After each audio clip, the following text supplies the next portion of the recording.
MLA ticket దక్కకపోవడంతో అలికి కారెక్కిన ఆ మాజీకి అధికార కాంగ్రెస్ మళ్లీ గాలం వేస్తోందా? ఇప్పుడు ఆయన ఎంపీ ఎమ్మెల్యే కూడా కాదు. అయినా ఆయన్ను పార్టీలో చేర్చుకోవాల్సిన అవసరం అధికార పార్టీకి ఎందుకొచ్చింది? ఆ నియోజకవర్గంలో ప్రస్తుత ఎమ్మెల్యే తరచూ తన కామెంట్స్తో ప్రభుత్వాన్ని పార్టీని ఇరుకున పెడుతున్నారా? ఆ ఎమ్మెల్యేకు చెక్ పెట్టేందుకే ఆ మాజీ ఎమ్మెల్యేను పార్టీలో చేర్చుకునేందుకు సర్వం సిద్ధం చేస్తున్నారా? ఆ మాజీ ఎమ్మెల్యే కూడా పోగొట్టుకున్న చోటే రాబట్టుకోవాలి అనుకుంటున్నారా? చేతిలో చెయ్యేసి తన భార్యకు జెడ్పీ చైర్పర్సన్ పదవి దక్కించుకోవాలని పరితపిస్తున్నారా? ఇంతకీ ఆ మాజీ ఎమ్మెల్యే ఎవరు? కాంగ్రెస్లోకి మాజీ ఎమ్మెల్యే ఎర్ర శేఖర్ రీ ఎంట్రీ. ఆయన భార్యకు జెడ్పీ చైర్పర్సన్ పదవి. అనిరుద్ రెడ్డికి చెక్ పెట్టేందుకు సీఎం వర్గం ప్లాన్ చేసిందా?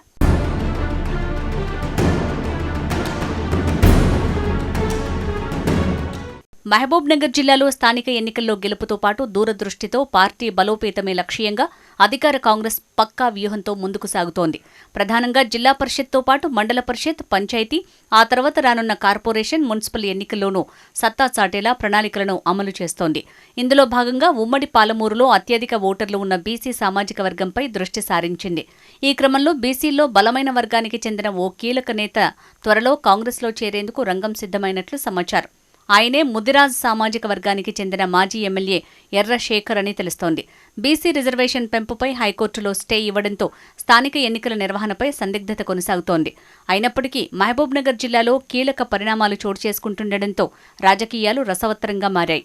బీసీలో బలమైన వర్గానికి చెందిన ఎర్ర శేఖర్ సీఎం రేవంత్ రెడ్డితో సన్నిహిత సంబంధాలున్నాయి. గతంలో ఈ ఇద్దరూ టీడీపీలో క్రియాశీలకంగా ఉన్నారు. తెలంగాణ రాష్ట్ర ఆవిర్భావం అనంతరం మారిన రాజకీయ పరిణామాలతో ఎర్ర శేఖర్ బీజేపీలో చేరారు. ఆ పార్టీలో జిల్లా అధ్యక్ష పదవిని సైతం పొందిన ఎర్ర శేఖర్ అక్కడ ఎక్కువ కాలం ఇమ్మడలేకపోయారు.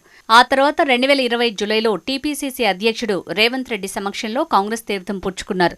అయితే 2023 అసెంబ్లీ ఎన్నికల సమయంలో జడ్చర్ల లేదా నారాయణపేట నియోజకవర్గాల నుంచి ఎమ్మెల్యే టికెట్ ఆశించిన ఎర్ర శేఖర్కు పార్టీ టికెట్ దక్కలేదు. దీంతో మనస్తాపానికి గురైన ఎర్ర శేఖర్ గులాబీ పార్టీలో చేరారు.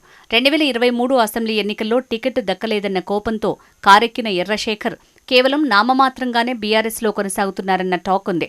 ఆయన పార్టీలో చేరి 2 ఏళ్లు కావస్తోన్నా ఇప్పటివరకు ఆ పార్టీ కార్యక్రమాలకు దూరంగానే ఉంటూ వచ్చారు. సీఎం రేవంత్ రెడ్డితో సన్నిహిత సంబంధాలు ఉండటంతో ఆయన మళ్లీ కాంగ్రెస్ వైపు చూస్తున్నారని తెలుస్తోంది. ముఖ్యమంత్రికి అత్యంత సన్నిహితులైన పలువురు నాయకులు ఇటీవల హైదరాబాదులో ఎర్ర శేఖర్తో మంతనాలు జరిపినట్లు ఆయన సామాజిక వర్గంలో ప్రచారం ఊపందుకుంది. గతంలో ఎర్ర శేఖర్ జడ్చర్ల నుంచి 3 పర్యాయాలు ఎమ్మెల్యేగా గెలుపొందటం, బీసీలో బలమైన నాయకుడిగా, మాస్ లీడర్గా గుర్తింపు ఉండటం పార్టీకి కలిసొస్తుందనే ఆలోచనతో కాంగ్రెస్లోని సీఎం వర్గీయులు పావులు కదిపినట్లు సమాచారం. మహబూబ్నగర్ జిల్లా పరిషత్ పీఠం ప్రస్తుతం బీసీ మహిళకు రిజర్వ్ అయింది. బీసీ రిజర్వేషన్లపై హైకోర్టు తీర్పు ఎలా ఉన్నా మహబూబ్నగర్లో బీసీ సామాజిక వర్గానికి చెందిన ఓట్లు అధికంగా ఉన్నాయి. ఎర్ర శేఖర్ లాంటి వ్యక్తి తిరిగి పార్టీలోకి వస్తే ప్రభుత్వానికి అనుకూలంగా ఉంటుందన్న భావనతో కాంగ్రెస్ అధిష్టానం ఎర్ర శేఖర్ని పార్టీలోకి తీసుకొచ్చేందుకు ప్రయత్నాలు ముమ్మరం చేసినట్టు తెలుస్తోంది. ఒకవేళ జెడ్పీ చైర్మన్ పదవి బీసీ మహిళకు రిజర్వ్డ్ అయిన నేపథ్యంలో ఎర్ర శేఖర్ భార్యకు జిల్లా పరిషత్ పీఠం కట్టబెట్టే ఆలోచనతో హస్తం పార్టీ పెద్దలు ముందుకు సాగుతున్నట్లు సమాచారం. ఈ మేరకు గతంలో జెడ్పీటీసీ సభ్యుడిగా సీఎం రేవంత్ రెడ్డి రాజకీయ ప్రస్థానం ప్రారంభించిన జడ్చర్ల నియోజకవర్గంలోని మిడ్చిల్ మండలం నుంచి ఆమె పోటీ చేసే అవకాశం ఉన్నట్టు ప్రచారం జరుగుతోంది. ఒకవేళ హైకోర్టు తీర్పు మేరకు రిజర్వేషన్లలో మార్పులు ఉంటే సదరు నేతకే రాష్ట్ర స్థాయిలో నామినేషన్ పదవి కేటాయించనున్నట్లు విశ్వసనీయ వర్గాల ద్వారా తెలిసింది. మహబూబ్నగర్ జిల్లాకు సంబంధించి ఇప్పటివరకు మహబూబ్నగర్, దేవరకద్ర నియోజకవర్గాలకు చెందిన నాయకులకే నామినేటెడ్ పదవులు దక్కాయని, జడ్చర్ల సెగ్మెంట్ని విస్మరించారనే ప్రచారం హస్తం పార్టీలో జరుగుతోంది. ఈ క్రమంలో జిల్లా పరిషత్ పీఠం తమకే కేటాయించాలని ఆ నియోజకవర్గానికి చెందిన నాయకులు డిమాండ్ చేస్తున్నారట. దీంతో పాటు జడ్చర్ల ఎమ్మెల్యే అనిరుద్ రెడ్డి వ్యవహార శైలి ప్రభుత్వానికి, పార్టీకి చిక్కులు తెచ్చిపెడుతోందట. సీఎం వర్గానికి కొరకరాని కొయ్యగా మారకముందే ఆయనకు ఫుల్ స్టాప్ పెట్టాలని భావించిన అధిష్టానం సీఎం నిర్ణయం మేరకు బీసీలో బలమైన సామాజిక వర్గానికి చెందిన ఎర్ర శేఖర్ను పార్టీలోకి తీసుకొచ్చేందుకు మొగ్గు చూపినట్లు సమాచారం. ఎర్ర శేఖర్ పార్టీలోకి వస్తున్నారన్న ప్రచారంతో జిల్లా కాంగ్రెస్ పార్టీలో ఊహించని రాజకీయ పరిణామాలు చోటు చేసుకుంటున్నాయి.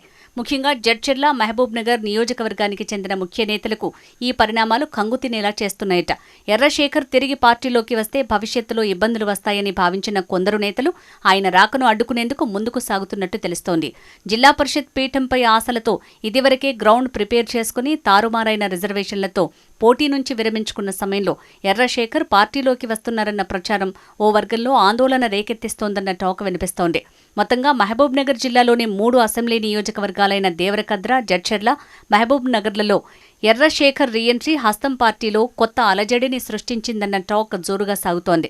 జడ్పీ పీఠం బీసీ మహిళకు రిజర్వ్ అయిన నేపథ్యంలో మహబూబ్ నగర్ నియోజకవర్గానికి చెందిన ప్రముఖ న్యాయవాది ఎన్పి వెంకటేష్ తన కూతురిని బరిలో నిలిపేలా ప్రయత్నాలు ప్రారంభించినట్లు సమాచారం. ఈ నేపథ్యంలో ఎర్రశేఖర్ పార్టీలో చేరి ఆయన భార్యకు జడ్పీ చైర్పర్సన్ పదవి దక్కించుకునేందుకు తన రాజకీయ అనుభవాన్ని పూర్తిగా వినియోగించి పావులు కదుపుతున్నారని తెలుస్తోంది. జడ్పీ పీఠంపై అడ్వకేట్ వెంకటేష్, మాజీ ఎమ్మెల్యే ఎర్రశేఖర్ పోటాపోటీ ప్రయత్నాలు చేస్తున్నారన్న వార్తలు జిల్లా రాజకీయాలను హీటెక్కిస్తున్నాయి. ఎర్రశేఖర్ రీఎంట్రీ హస్తం పార్టీలో ఎటువంటి మార్పులకు దారితీస్తుందో చూడాలి మరి.